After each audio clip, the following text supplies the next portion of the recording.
Welcome to Macronutrient Weight Loss Strategies, how to lose weight with macros. My name is Alicia Jones, and today I'm going to share with you 3 strategies that you can use to lose weight with macronutrients. I'm going to go from general to specific today so that you can hone in on the strategy that's going to work best for you depending on where you're at in your journey. Sound good? So, strategy number 1 is to balance your macronutrients. 50-50, especially if you're just starting out on your weight loss journey, this is a very simple and powerful first step that you can take.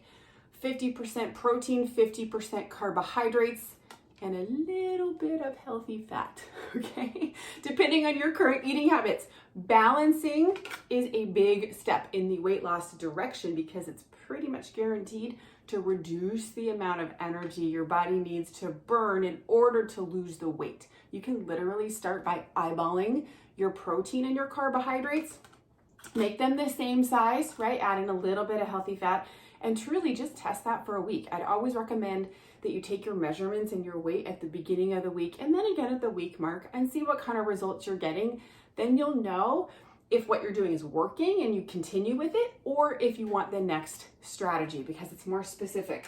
Ready? Strategy 2, be more specific with your portion sizes by using your hand to measure. So you can be sure that what you're intaking is what you think you're intaking. Here are some common portion sizes that you're gonna wanna know about for your weight loss journey.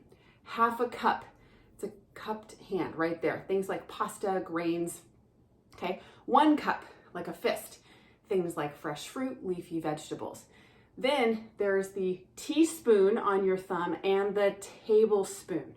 Teaspoon, tablespoon. So that's going to be used for healthy fats. Now, I'd recommend that you have some kind of written out version of this, something like this, so that you can keep it handy.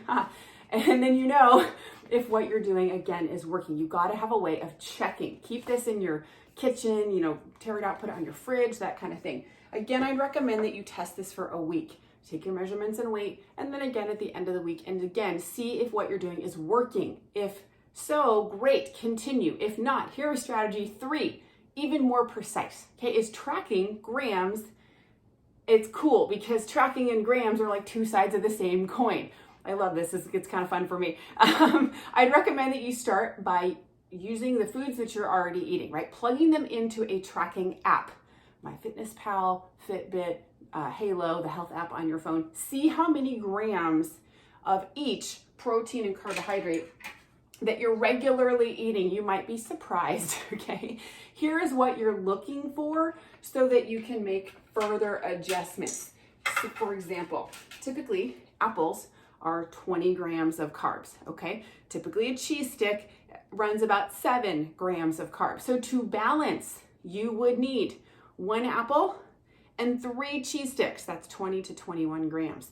You would also could eat a half an apple and 1 or 2 cheese sticks, depending on how precise you want to be. For weight loss, I would always recommend erring on the side of more protein and less carbohydrates. Now, where do you go from here? Start by preparing yourself a snack list that's already ready with macronutrient balanced snacks, including the portion sizes, so that you can actually see if what you're doing is working, and that will set you up for success, right?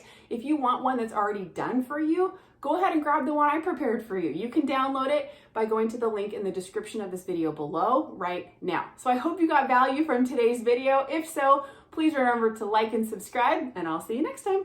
Bye.